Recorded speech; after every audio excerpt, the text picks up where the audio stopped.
Guys, samahan niyo ako, magluluto tayo ng chicharon baboy.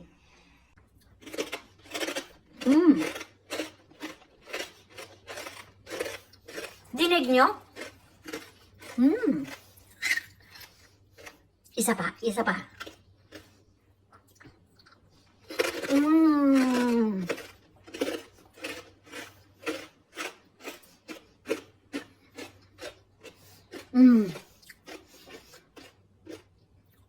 Very good. Very nice. So, ito na guys, yung ating mga balat ng baboy na hiniwa-hiwa ko ng maliit. So, nilagay ko sa air fryer. Tapos, pinalamig ko siya. Ngayon, pipirtuhin na natin. So, ito na yung in-air fry kong balat ng baboy. Tikman nga natin. Medyo crunchy na rin siya.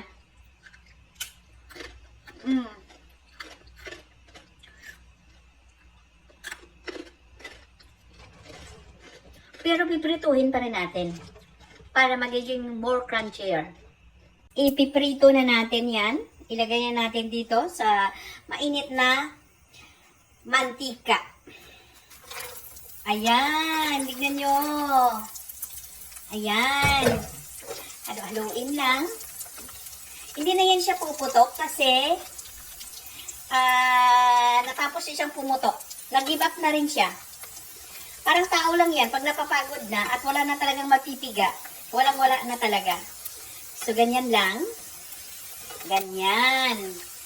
Halo-haluin lang para hindi masunog.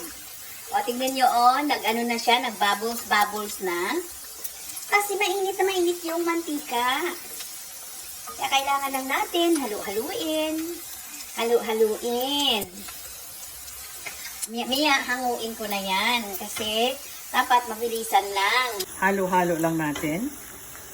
So, ito na nga guys, para maging pantay siya na pagkaluto at crunchy siya, halo-haluin lang natin, ikot-ikot natin para at least pantay ang pagkaluto niya.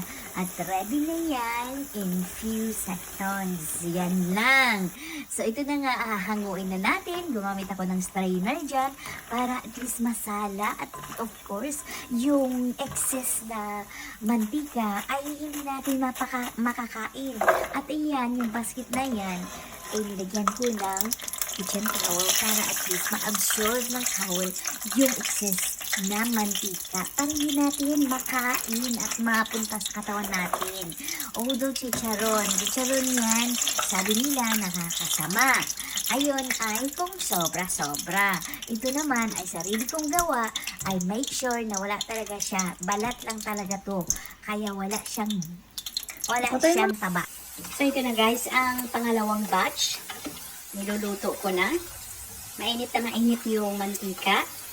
Kaya shorter ang pagluto nito. Siguro, lulutuin ko lang to ng less than 5 minutes. Kasi medyo ano na siya, medyo crunchy na siya.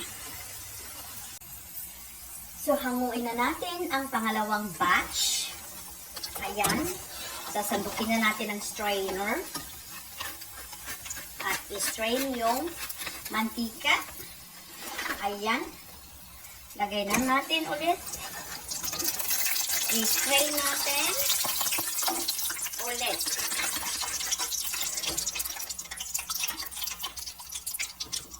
Ayan, tinatay ko na para at least tinatay ko na yung apoy. So, ito na ang ating chicharon. Homemade chicharon. Tikman natin.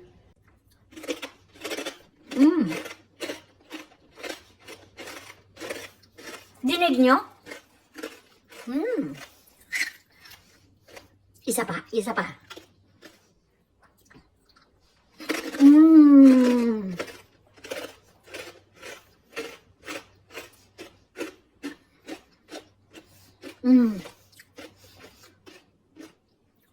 Very good. Very nice. Try it mga guys. Gawin nyo. Napaka-easy lang. Ilaga nyo muna. Tapos palamigin. Tapos hiwa-hiwain. So, i-slice nyo lang na maliliit. Pag nalaga nyo na. Ilagay nyo lang mga 30 minutes. Tapos, gupit-gupitin nyo, o di kaya slice-slice yung maliit, tapos ilagay nyo sa inyong air fryer. Nilagay ko lang yan for 15 minutes. Yan, hindi pa makiging crispy yan. Pero obviously, hindi na yan puputok pag ipipreto. So ngayon, pag na tapos nyo ng air fry, palamigin nyo. Pag pinalamig nyo na, saka nyo iprito. Iprito nyo yan sa mainit na mantika. Tignan-tignan nyo lang.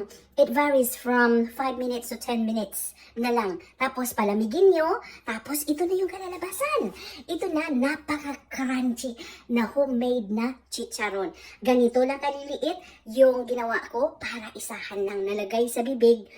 Kakainin na. So, I hope you enjoy this video as well as may natutunan kayo. Let me know sa comment nyo dito kung meron kayong natutunan. Bye for now!